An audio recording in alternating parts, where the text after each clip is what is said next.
4 3 2 1.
Bismillahirrahmanirrahim.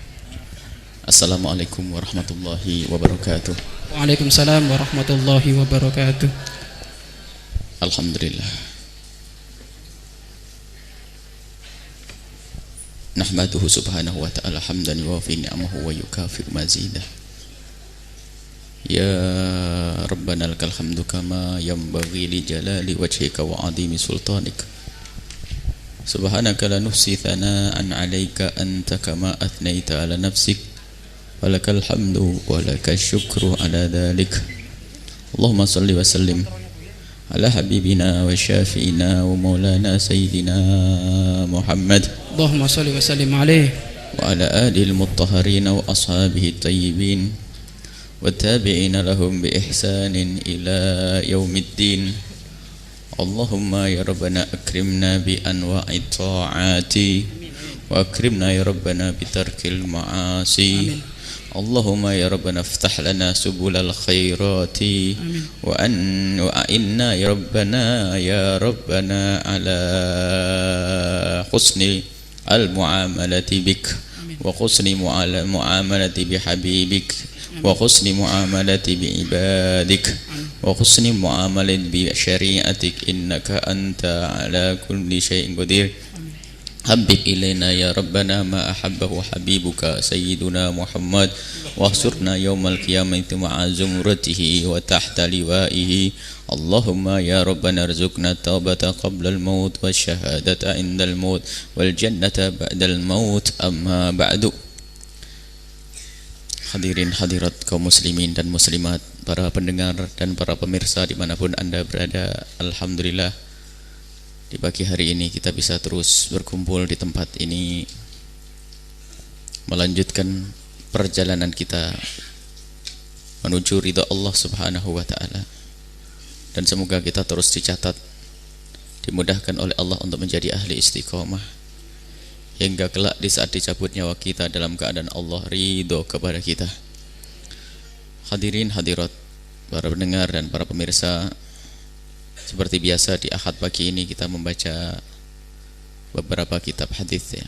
Kita membaca kitab hadis yang pertama At-Tajridus Shorih, yang kedua adalah kitab Riyadhus Shalihin, dan biasanya kita sisipkan di antara keduanya adalah fikih, yang insyaallah hari ini pun juga kita sisipkan permasalahan masalah fikih, yang semoga Allah membimbing lidah kami dan semoga Allah membuka hati kita semua untuk menerima kebenaran sebagai kebenaran dan memudahkan kita untuk mengikutinya, dan semoga Allah menampakkan di mata kita kebatilan sebagai kebatilan dan memudahkan kita untuk menjauhinya.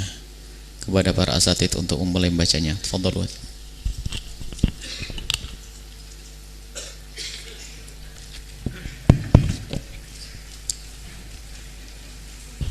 Bismillahirrahmanirrahim. Alhamdulillahirabbil alamin wassalatu wassalamu ala sayyidil mursalin sayyidina wa habibina wa syafi'ina wa qurrati a'yunina wa maulana Muhammad habibi rabbil alamin al-mab'us rahmatan lil alamin. Subhanaka la ilma lana illa ma 'allamtana innaka antal alimul hakim. Rabbi israh li sadri wa yassir li amri wa hlul 'uqdatam min lisani yafqahu qawli. Bijahin nabi wa sahbi wal ali. Subhanallah, alhamdulillah, wa la ilaha illallah, wallahu akbar, wa la hawla wa la quwata illa billahil aliyyil azim. Adada kulli harfin kutiba yuktabu abadal abidin wa dahrad dahirin, amma ba'd. Wa qala mu'allif rahimahullah wa nafa'ana bihi wa bi'ulumihi wa asrarihi wa barakatihi fid daraini, amin. Kitabu babu bad'il adhan ila anqal. An Abi Hurairah radhiyallahu ta'ala anhu anna Rasulullah sallallahu alaihi wasallam qala walladhi nafsi biyadihi laqad hamamtu an amura bihatabin fayuhtaba thumma amura bisalati fayu'adzana laha thumma amura rajulan faya'umman nas thumma ukhalifa ila rijalin fa uharrika alaihim buyutahum walladhi nafsi biyadihi law ya'lamu ahaduhum annahu yajidu arqan samina aw mirmataini hasanataini la syahidal isya. An Abi Hurairah radhiyallahu ta'ala anhu anna Rasulullah sallallahu alaihi wasallam qala walladhi nafsi biyadihi laqad hamamtu an amura bihatabin fayuhtaba thumma amura bisalati fayu'adzana laha thumma amura rajulan faya'umman nas thumma ukhalifa ila rijalin fa uharrika alaihim buyutahum والذي نفسي بيده لو يعلم أحدهم أنه يجد أرقا سمينا أو مرمتين حسنتين لشهد الإشاء. عن أبي هريرة رضي الله تعالى عنه أن رسول الله صلى الله عليه وسلم قال والذي نفسي بيده لقد هممت أن آمر بحطب فيخطب ثم آمر بالصلاة فيؤذن لها ثم آمر رجلا فيؤم الناس ثم أخالف إلى رجال فأحرق عليهم بيوتهم والذي نفسي بيده لو يعلم أحدهم أنه يجد أرقا سمينا أو مرمتين حسنتين لشهد الإشاء. Kita masih berada di bab adzan yang pada hari ini kita sampai kepada hadis yang diriwayatkan dari Abi Hurairah. Qala musannif rahimahullah ta'ala nafa'anallahu bihi wa bi ulumihi wa bi ulumikum fi darin amin ila anqal. An Abi Hurairah radhiyallahu anhu. Hadis ini diriwayatkan dari Abi Hurairah radhiyallahu anhu. Anna Rasulullah sallallahu alaihi wasallam, sesungguhnya Rasulullah sallallahu alaihi wasallam bersabda. Qala, bersabda. Nabi berkata, walladzi nafsi biyadihi, demi jiwaku yang ada di genggamannya, di tangannya. Sedikitnya, demi ini sumpah Nabi. Nabi sering bersumpah dengan sumpah ini. Walladzi nafsi biyadi, walladzi nafsi biyadi. Sebagian walladzi nafsu Muhammadin biyadihi. Demi Allah, yakni demi zat yang jiwaku ada di genggamannya. Sumpah Nabi. Kemudian yang harus kita fahami sekelumit tentang tangan di sini, ketahuilah jika kita menemukan ayat-ayat atau hadis-hadis mutasyabihat yang menyebut tentang anggauta tubuh Allah, maka tidak boleh ya kita fahami seperti pemahaman kita tentang anggauta tubuh. Jangan terlintas di benak kita Allah bertangan seperti yang Anda fahami. Karena maka dari itu para ulama salafun as-salih, ulama-ulama kita terdahulu di saat menemukan ayat begini, mereka mengambil dua cara muruha, lewat apa? Hadis semacam ini yang menyebut tangan, menyebut mata. Jangan sampai tiba-tiba terlintas di benak kita seperti tangan yang kita fahami. Gambaran Allah khususnya bagi hamba-hamba yang pernah bersentuhan dengan akidah lain, yang Tuhan mereka divisualisasikan atau digambarkan dalam bentuk patung dan lainnya, itu sangat besar sekali pengaruhnya di saat masuk Islam. Di saat melewati hadis semacam ini akan tergambar Allah bertangan, Allah bermata, Allah berwajah, Allah berini, sehingga tanpa disadari gambaran Tuhan di dalam hatinya adalah tidak beda dengan dirinya, dan itu hakikat syirik. Sementara sudah disebutkan laisa kamitslihi syai', Allah tidak seperti apapun yang Anda ketahui. Anda kenal tangan, Anda kenal mata, Anda kenal, ketahuilah Allah tidak semacam itu. Maka di saat melewati hadis semacam itu atau ayat yang berbicara tentang tangan Allah, mata Allah, maka para ulama mengatakan lewati, jangan dibahas, namanya tafwid. Yang kedua adalah takwil. Takwil itu adalah dimaknai dengan makna yang pasti dan pasti benar, tidak mungkin salah. Takwil itu dimaknai, dikeluarkan dari makna asalnya, tapi diberi makna yang sesuai, namanya takwil. Dan takwil itu ada dari para salafun saleh. Sebagian orang yang tidak kenal salafun saleh, dia menganggap bahwasanya orang salaf tidak pernah menakwil. Banyak kita mungkin takwil dari para sahabat Nabi Shallallahu Alaihi Wasallam. Bahkan Imam Bukhari sendiri juga meriwayatkan takwil yang sangat banyak. Kalau kembali kepada para mufassirin dahulu dan sekarang, semuanya yang benar, yang ikut manhajnya para salafun saleh, jika melewati ayat semacam ini atau hadis semacam ini, hadis semacam ini atau ayat-ayat sifat, ayat-ayat yang berkenaan tentang anggota tubuh Allah, maka mereka menggunakan takwil. Itu sudah umum. Dan di dalam menakwili ini, walladzi nafsi Muhammadun biyadihi, adalah walladzi nafsi Muhammadun walladzi nafsi biyadihi, demi zat yang jiwaku ada di bawah kekuasaannya. Kalau kuasa Allah tidak mungkin salah. Dan di saat diberi makna yang semacam ini, tidak akan berpikir macam-macam. Dan makna ini wajar. Kalau di dalam istilah bahasa Arab namanya majas. Mereka itu dari awal sudah mengingkari majas, mengingkari keindahan dalam bahasa Arab. Majas sebetulnya kalimat di bawah apa, demi jiwaku yang ada di tangannya, itu bukan berarti harus tangan. Kita pun bisa berbicara dengan sesama manusia, itu bisa saja kita berbicara dengan sesuatu yang tidak perlu dimaknai dengan makna yang sesungguhnya. Misalnya apa? Semua urusan ada di tanganku. Maksudnya gimana sih?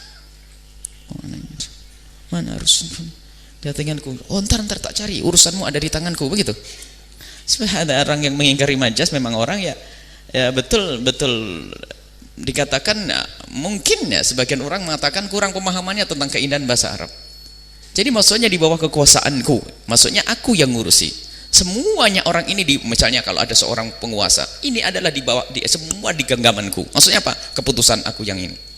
Bukan berarti semua orang di bawah genggamannya. Ini adalah mudah difahami makna ini. Jadi ini sedikit sekelumit tentang itu. Walladzi nafsi biyadihi, demi zat yang jiwaku ada di tangannya, di dalam kekuasaan Allah. Tidak salah kalau dimaknai begini. Siapa yang berani menyalahkan makna ini? Siapa berani mengatakan Allah tidak kuasa atas nyawa Nabi? Dia keluar dari iman, syirik, kafir. Jadi manhajnya ahli sunnati wal jamaati salafun saleh adalah antara tafwid, menyerahkan maknanya kepada Allah, jangan ditanya. Yang kedua adalah takwil. Kemudian laqad hamamtu, aku telah bermaksud an amura bihatabin, aku memerintahkan untuk mengumpulkan kayu bakar, fayukhtabu, kemudian dipecah-pecah. Kalau yukhtab itu pertama kayu bakar, tapi kalau belum dibelah-belah tidak bisa digunakan kan. Masa gelondongan dimasukkan tungku, nggak mungkin. Yukhtab itu adalah jika kayu itu utuh dipecah-pecah. Aku bermaksud untuk memerintahkan sahabat-sahabatku untuk mengumpulkan kayu, kemudian kayu itu dipecah-pecah untuk disiapkan untuk apa itu? Thumma amura bis salati, kemudian setelah itu aku perintahkan orang-orang itu untuk melakukan salat. Fa yu'adzinu laha, kemudian ada satu orang yang beradzan untuk salat. Thumma amuru, kemudian aku merintahkan rajulan, seseorang, fa ya'ummun nasa, menjadi imamnya orang-orang yang mau sholat itu. Tsumma ukhalifu, kemudian aku keluar dari rombongan ini setelah diadzani. Kemudian setelah orang pada kumpul, aku keluar mencari ila rijalin, orang-orang yang tidak mau melakukan sholat. Aku cari siapa mereka yang tidak mau melakukan sholat. Wa harriqa, kemudian aku bakar alaihim, kepada mereka, buyutahu, rumah-rumah mereka. Walladzi nafsi biyadihi, demi zat yang jiwaku ada dalam kekuasaannya, lau ya'lamu, kalau seandainya tahu, ahadukum, orang-orang yang itu meninggalkan sholat itu, yang enggak mau pergi ke masjid itu, annahu, sesungguhnya yajidu, ia bakal menemukan arqan saminan. Arqan itu adalah daging yang nempel-nempel di tulang belulang. Kalau seandainya dia itu hanya menemukan daging yang ada nempel di tulang saja, maksudnya apa? Bukan di masjid dikasih makanan yang dagingnya gede-gede, hanya sisa-sisa daging saja, niscaya orang itu bakal pergi ke sana. Au mirmataini, mirmah itu adalah daging-daging yang berada kurang lebih daging yang ada di tulang, dalam riwayat dimaknai oleh para ahli lughah, mirmah itu di balik kuku. Ya kalau tahu ya, sapi itu ada kikilnya ya, sepatunya itu ya, kalau dibuka ada dagingnya ya, enak memang itu ya, kenyil-kenyil itu ya, itu mirmah itu kayak begitu.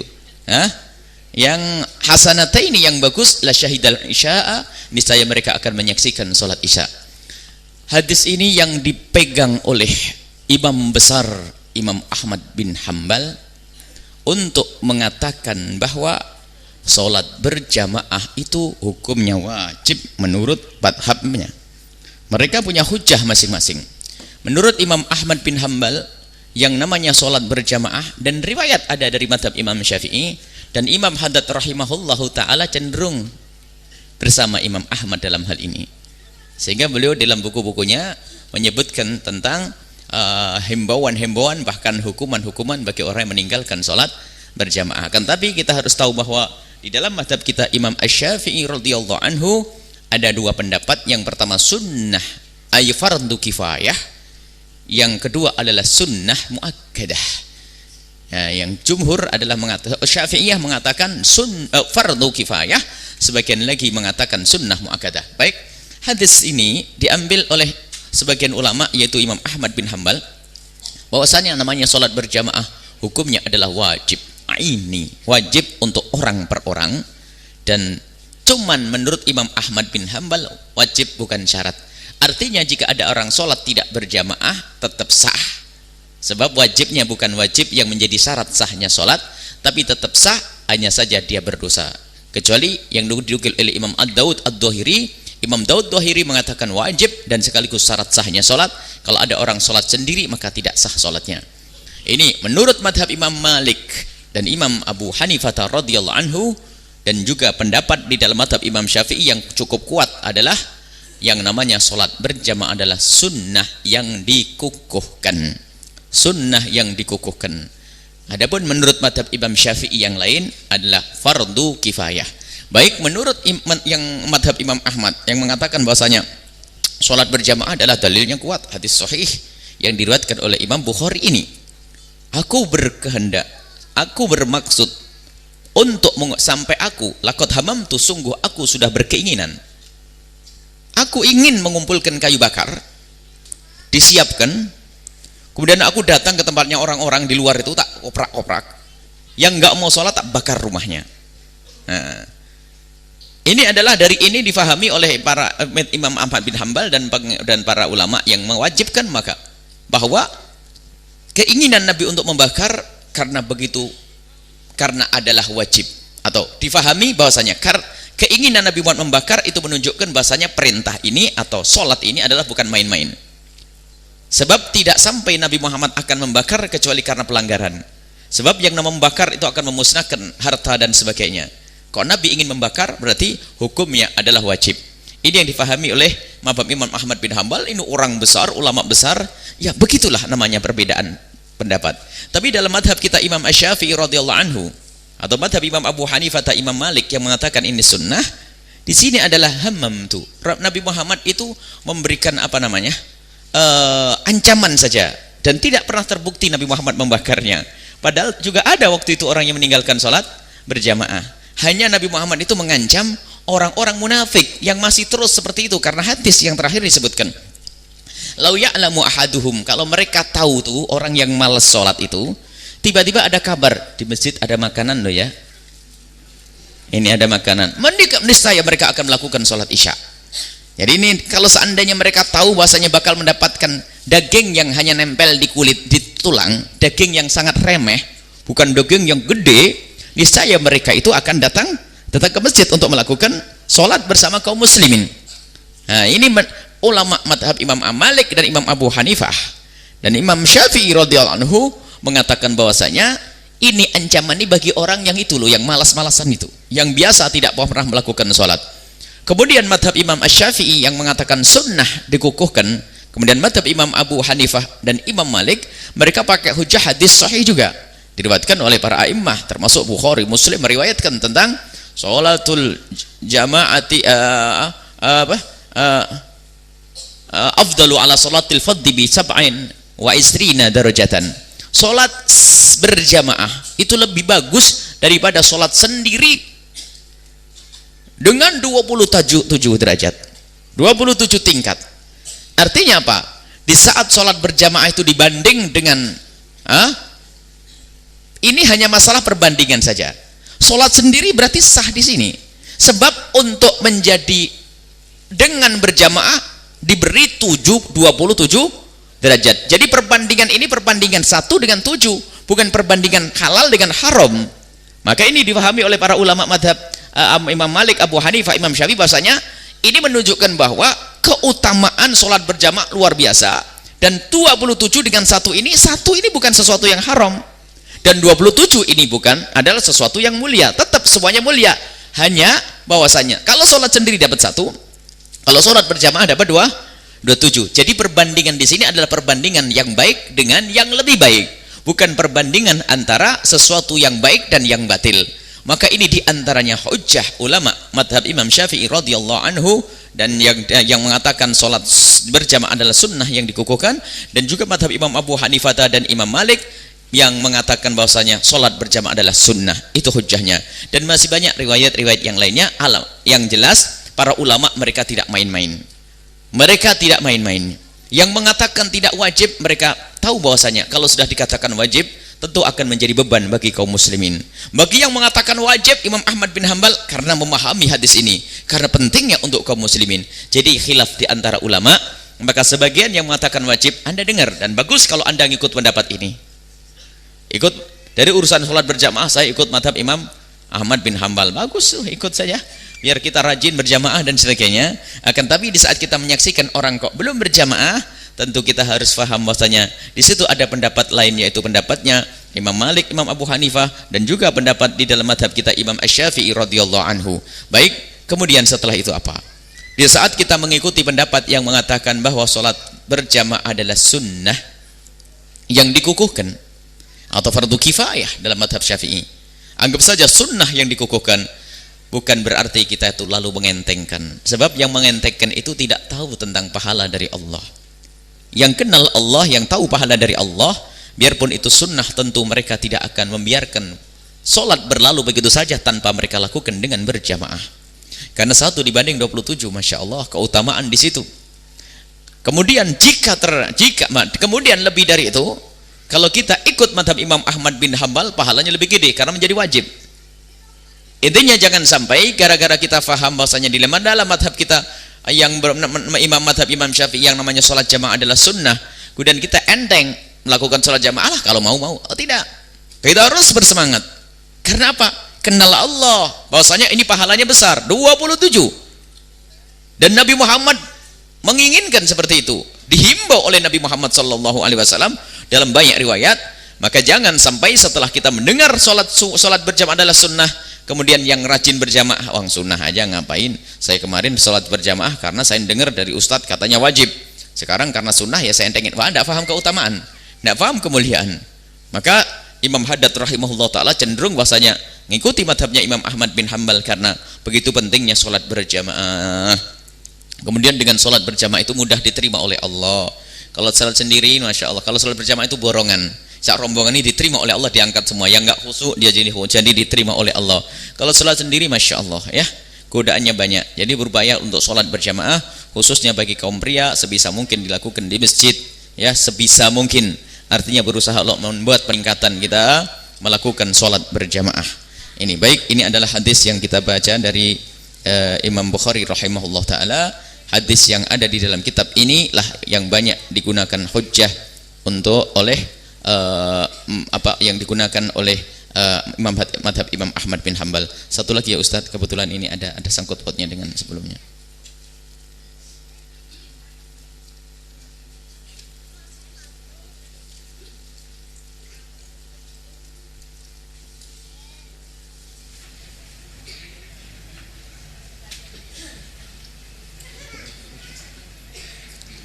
Bismillahirrahmanirrahim. An Ibnu Umar radhiyallahu anhu.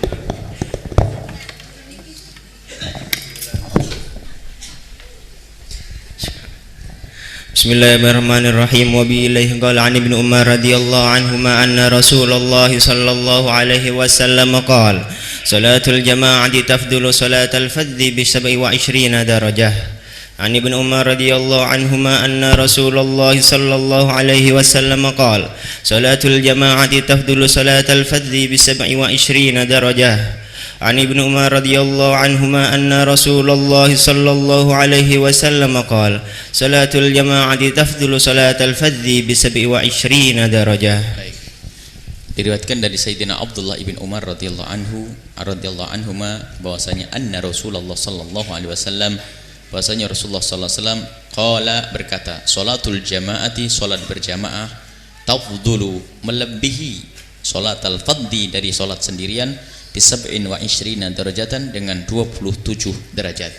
Inilah yang digunakan hujjah oleh madhab Imam Asy-Syafi'i dalam sebagian pendapatnya. Ingat bahwa madhab Syafi'i ada dua pendapat, fardu kifayah sama sunnah muakkadah. Menurut madhab Imam Malik, Imam Abu Hanifah dan madhab Imam Syafi'i yang mengatakan sunnah, ini hujjahnya. Coba dicermati ayat. Qala salatul jamaati, salat berjamaah. Tafdulu, melebihi keutamaannya, bukan sesuatu yang fardu di sini. Kalau kalimat tafdulu ini melebihi keutamaannya. Melebihi keutamaannya dari salat al-fadhi, daripada salat sendirian dengan 27 kali. Ini makanya para ulama itu kalau melihat hadis itu tidak sepotong-sepotong.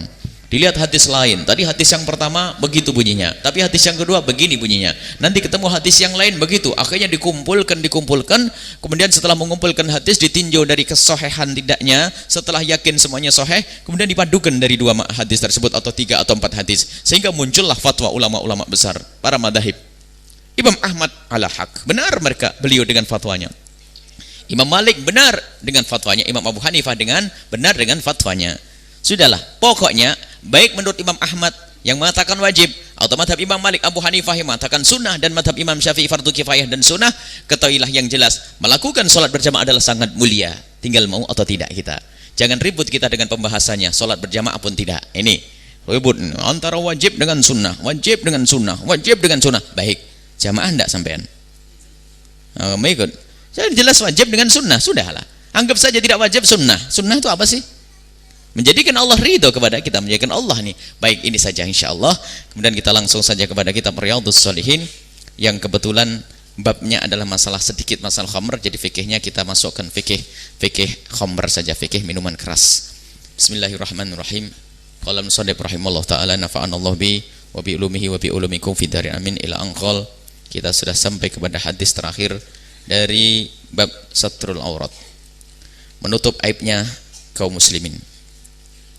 Qala al-musannif fi bab satru auratil muslimina wan nahyi an isya'atiha li ghairi daruratin ila anqal. Wa anhu, diriwayatkan dari Abi Hurairah radhiyallahu anhu, utiya, didatangkan, an-nabiyyu kepada nabi. Sebab an-nabi itu aslinya maf'ul, makanya kepada, diartikan kepada.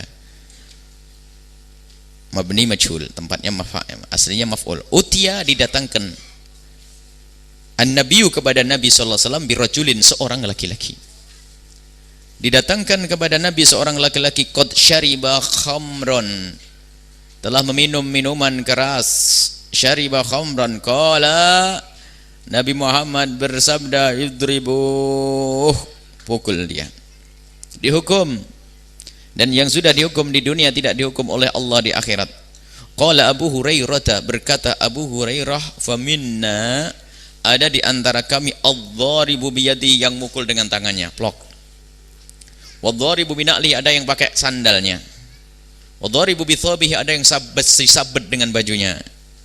Falamman sarafa, tatkala selesai dan pergi orang itu, qala ba'dul qaumi, sebagian kaum, sebagian dari kita itu berkata, ahzakallah, semoga Allah menghinakanmu. Qala, Nabi Muhammad bersabda, la taqulu hakada, enggak boleh nyaci kayak gitu tuh. Enggak boleh doain jelek kayak begitu. Sudah dipukul, doain yang baik. La tu'inu ala alaihi syaitan, jangan kau bantu syaitan untuk menjadikan dia lebih jahat lagi. Ini adab tata keramanya Nabi SAW untuk mendidik orang untuk tobat. Rawahul Bukhari, hadis diriwayatkan oleh Imam Bukhari. Jadi ada orang mabuk didatangkan kepada Nabi, orang minum minuman keras didatangkan kepada Nabi.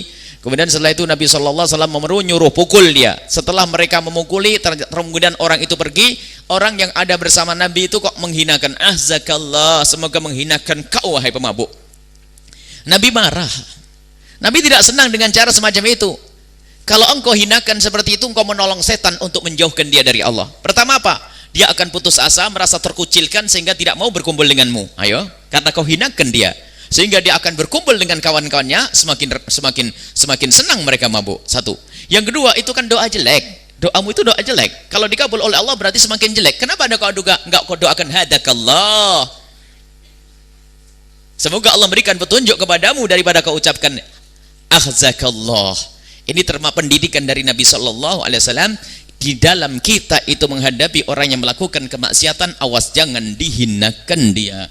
Kalau kita menghinakannya, ketahuilah bisa saja suatu ketika Allah mengangkatnya dan Allah merendahkan kita. Allah menghinakan kita. Maka dari itu hati-hati. Kalau kita, ini pendidikan, ini ada tata krama yang baik, bagaimana kita membawa orang. Makanya wahai para pemabuk yang mendengar suara ini ataupun di mana Anda berada, wahai orang yang suka melakukan dosa, dekatlah kepada ulama. Ulama tidak akan menghinakanmu. Ulama akan mengantarkanmu untuk terangkat derajatmu. Jadi tidak ada ulama menghinakan. Tidak usah khawatir. Anda apa? Perampok, pemabuk, pezina sekalipun, datanglah kepada ulama dan akan dibimbing untuk mencapai kemuliaan. Kemarin sudah disebutkan seorang perempuan yang berzina, seorang budak perempuan berzina sekali, suruh cambuk, kedua cambuk, ketiga cambuk. Setelah itu apa? Nabi Muhammad mengatakan, wala yusarrif 'alaiha, tidak boleh dihinakan, sudahlah. Dipukul itu sudah penghinaan luar biasa. Jangan dicaci dengan lidahmu. Maka hati-hati, jika Anda melihat orang sebusuk apapun, sejelek apapun, jangan sampai latah lidahmu untuk menghinakannya, untuk mengoloknya, karena itu dilarang oleh Rasulullah sallallahu alaihi wasallam. Akan tapi doakanlah dengan doa-doa yang baik-baik. Berkenaan dengan minum-minuman keras, Masya Allah.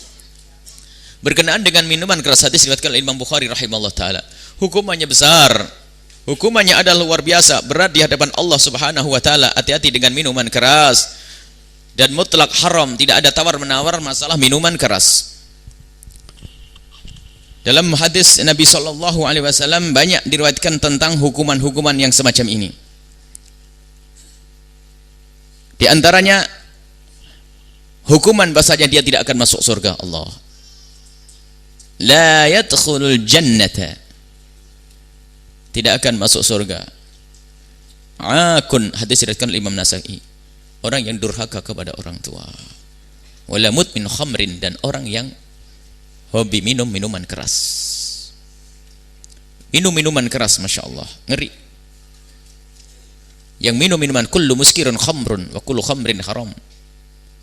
Wa man syaribal khamra fid dunya wa mata wa lam yatub minha wa huwa mudminuha lam yashrabha fil akhirati.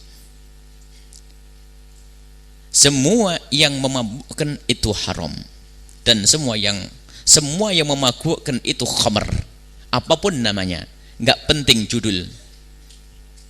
judulnya nggak penting, yang penting semua yang memabukkan itu adalah haram, khamr, dan semua khamr adalah haram. Yang meminum khamr itu di dunia, maka di akhirat nggak mendapatkan bagian minuman enak nanti. Naudzubillah. Jadi maksudnya di neraka, dan masih banyak ancaman-ancaman bagi orang yang minum minuman keras, bahkan dikutuk. Orang yang minum minuman keras itu ada 9 yang dikutuk, yang meminum, yang menjual, yang membawa, yang meres, yang memasarkan, semuanya satu barisan itu nanti. Satu grup. Allah. Ya, ini adalah orang minum minuman keras. Dan tolong diperhatikan. Perhatikan anak-anak kita. Perhatikan saudara-saudara kita. Pandanglah mereka dengan hati ya. Karena kesian zaman sekarang, Masya Allah, minuman keras kayak sudah biasa. Bahkan di Indonesia itu sudah dijual. Khususnya di tempat-tempat elit itu, ternyata penjualan minuman kelas elit juga sudah biasa. Kami kemarin masuk satu tempat itu, ini apa? Minuman keras. Allah, minuman keras dijual begini? Iya. Allah, yang tanggung jawab siapa ini? Yang tanggung jawab adalah kita semua. Cuman yang paling gede adalah yang punya kekuasaan. Yang punya kekuasaan. Pejabat, pemerintah, presiden, gubernur, bupati, wali kota. Kalau di kampungnya Pak Ku, kalau ada orang jualan khamr di kampungnya, maka Anda ditanya. Jadi jadi kuwu itu sendiri itu sudah besar tanggung jawabnya di hadapan Allah. Segala kemaksiatan yang bisa dihentikan kok tidak dihentikan, dapat jatah dia di akhirat nanti. Semua kemaksiatan di kampungmu wahai Pak Ku yang bisa Anda hentikan dan Anda punya kemampuan karena itu di bawah kekuasaanmu, kok tidak Anda hentikan, maka rekening Anda mengalir terus. Tambah terus tuh rekening akhiratmu tuh. Dosa sang pemabuk, dosa pezina, itu kelas kuwu. Bagaimana kelas wali kota? Bagaimana kelas bupati? Bagaimana kelas gubernur? Kalau seandainya mereka itu berpikir tentang ini semuanya, ditawari jadi gubernur, ditawari jadi presiden, pada mikir itu nanti. Nah, seperti pernah terjadi pada zaman dahulu tuh, bereker-ekeran urusan kekuasaan itu di antara para sahabat Nabi dan para tabiin waktu itu, eker-ekeran. Karena apa? Eker-ekeran untuk menolak. Karena begitu besarnya tanggung jawab untuk jadi qadhi ceritanya.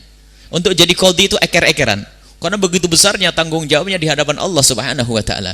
Maka kami himbau semuanya, barangkali Anda mendengar suara ini, para pejabat atau calon pejabat, jangan tanggung kalau jadi pejabat yang ahli surga. Itu kalimat ini kami sampaikan kepada siapapun yang mau jadi pejabat, jangan tanggung jadi pejabat yang ahli surga. Bagaimana? Berjuanglah untuk Allah. Biarpun seandainya hanya satu periode, tapi periode emas ini masuk surga. Caranya apa? Angkat itu syiar Islam, dakwah besarkan. Kemudian keharaman, pelacuran, tempat mabuk, tempat ini hentikan semuanya. Sudahlah, selagi Anda mampu, jangan takut resiko-resiko di dunia. Wah, kalau ada seorang bupati, wali kota, gubernur begini, waduh, dicium kakinya sama kita. Belum dicium kakinya saja.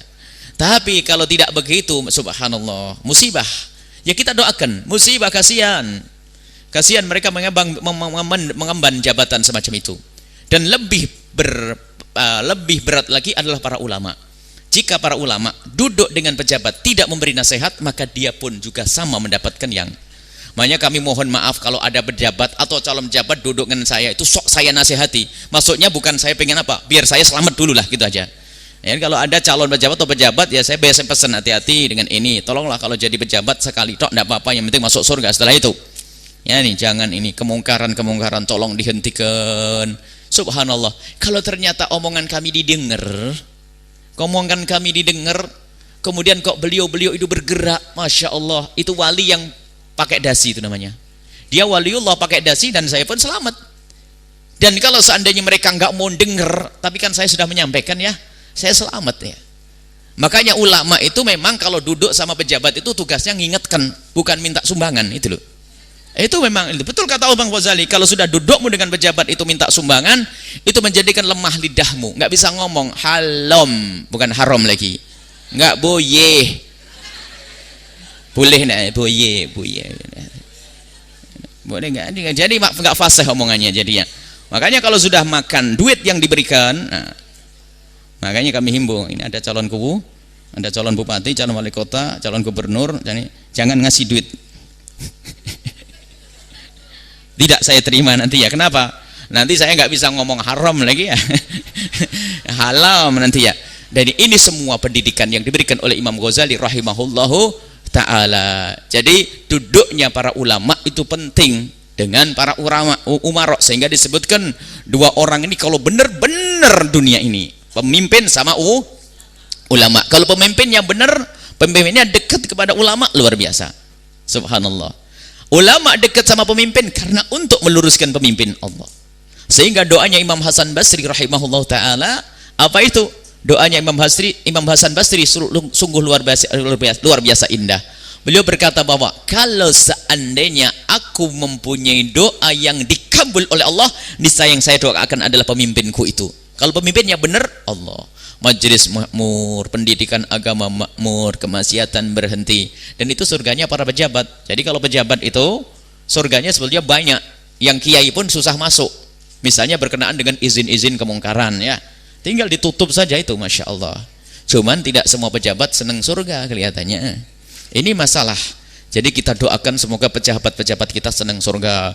Mulai dari yang di desa, atau kemudian yang di kecamatan, kemudian yang di kabupaten atau kota madya, gubernurnya dan presidennya, kita doakan semoga mereka adalah orang-orang yang senang surga, sehingga rindu untuk berbuat baik, sehingga di dalam menjalani tugas menjadi diridhoi oleh Allah Subhanahu wa taala.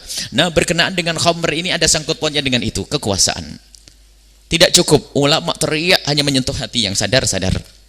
Tapi ternyata tidak cukup dengan kesadaran ini. Ada hukuman itu yang bisa menghukum hanya pemerintah saja. Karena itu adalah hukumul imamati, hukum imamah. Kemudian seseorang itu baru dihukum karena mabuk itu tentu harus memenuhi syarat. Yang pertama adalah dia itu berakal. Kedua adalah sudah balik minumnya. Kalau anak kecil tidak bisa dihukum, tapi tetap dilarang. Kemudian dia adalah mengerti keharamannya khamr. Kemudian yang keempat adalah yang keempat adalah tidak dipaksa. Jadi tidak dipaksa. Yang pertama adalah berakal. Yang kedua adalah dia itu balik. Yang ketiga adalah dia itu sukarela minumnya itu, ya. Sukarela, bukan karena dipaksa. Kalau dipaksa glek-glek nggak haram bagi dia, ya. Asalkan dia tetap mingkar. Jangan dipaksa langsung alhamdulillah gitu. Nah, tidak ada, sebab kebayang yang mau, tidak paksa. Jadi dia tidak mau, akhirnya dipaksa. Kemudian dia mengerti keharamannya. Bagi yang nggak ngerti keharamannya, karena mohon maaf mungkin hidup di negeri kafir sana, sehingga yang namanya minuman keras itu menjadi sajian resmi dalam acara-acara tertentu. Setiap makan keluarga pun kadang-kadang ada secangkir gelas harat. Lalu bakso Islam belum mengerti, maka tidak dihukum yang demikian itu.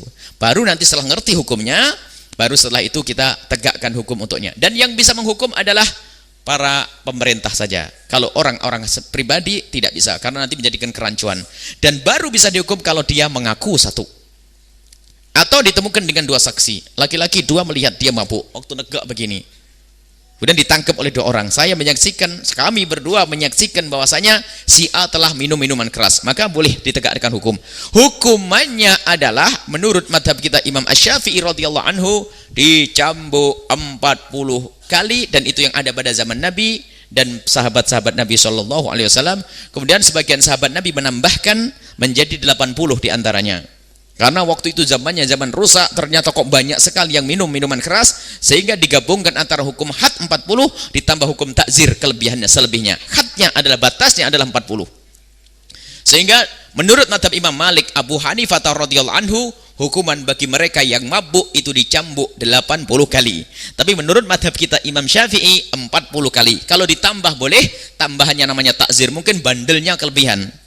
Atau sudah diingatkan berkali-kali masih saja boleh lebih dari 40 kali, tapi 40 kali yang itu adalah takzir dari pemerintah atau hakim. Menurut madhab Imam Ahmad bin Hanbal antara dua, adalah 40 dan 80. Jadi menurut madhab kita Syafi'i adalah 40. Dicambuk, subhanallah. Kalau dicambuk sebetulnya ringan, wahai kaum muslimin, karena hukuman di dunia. Tapi yang mengerikan adalah hukuman di akhirat nanti. Thalathatun la yanzurullahu ilaihim, 3 orang yang tidak dilihat oleh Allah.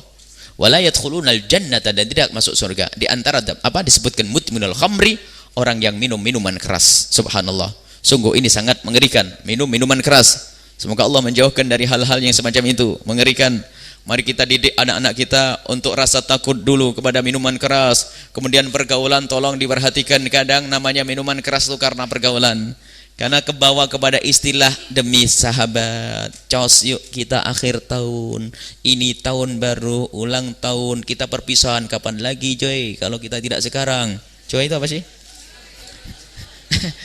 Kapan lagi kalau tidak sekarang, musibah ini. Karena anak mau tidak mau jadi mencoba-coba.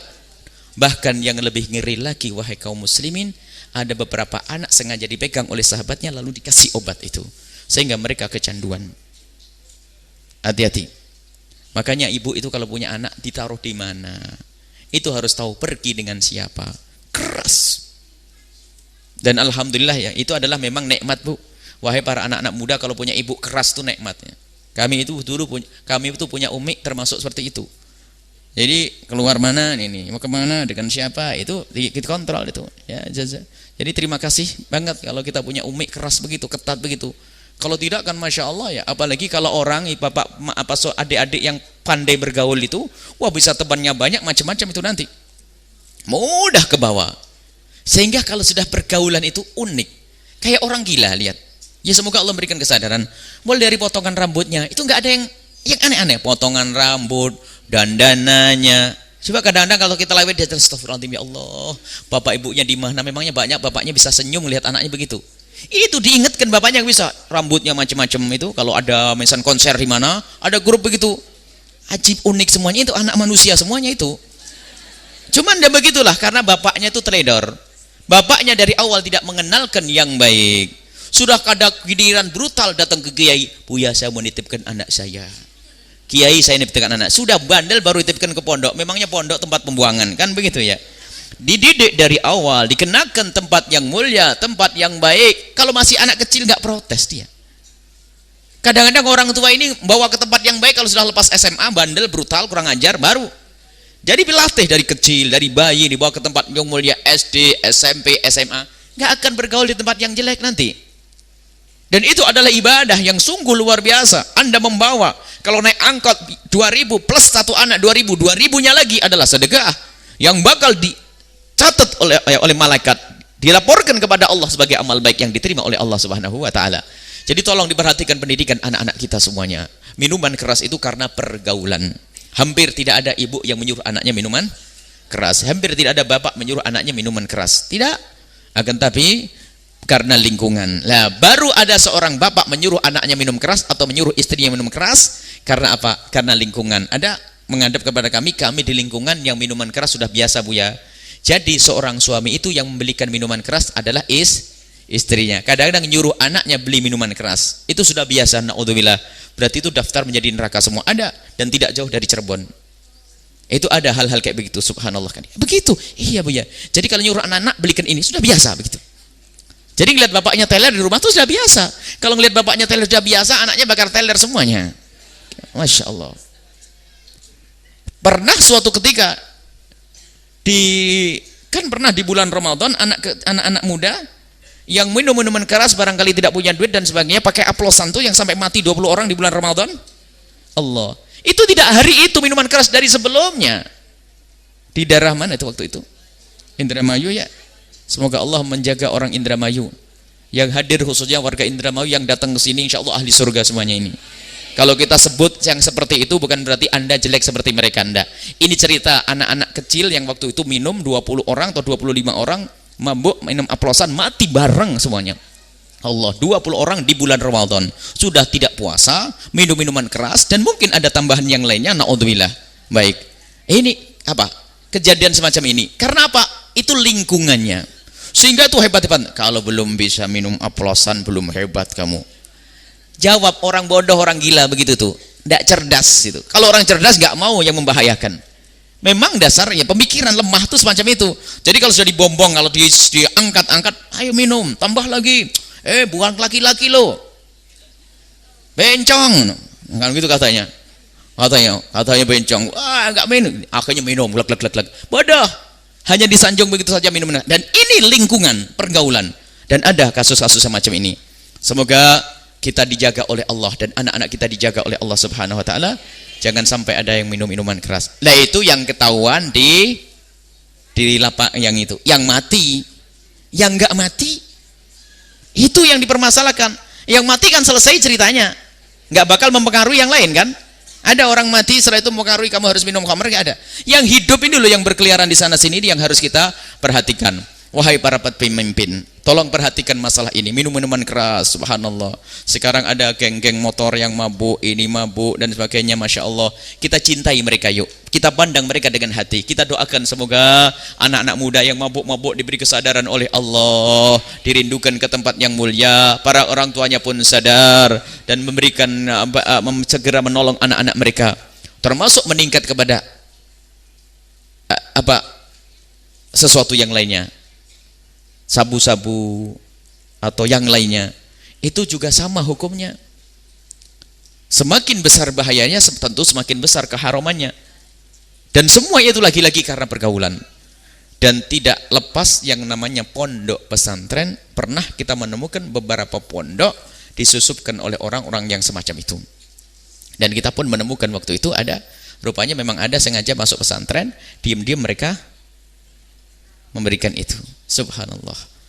Bahkan ada suatu ketika ada seorang ibu datang ke tempat ini bercerita tentang seorang anak gadis masih umur 13 tahun ternyata sudah kecanduan yang demikian itu.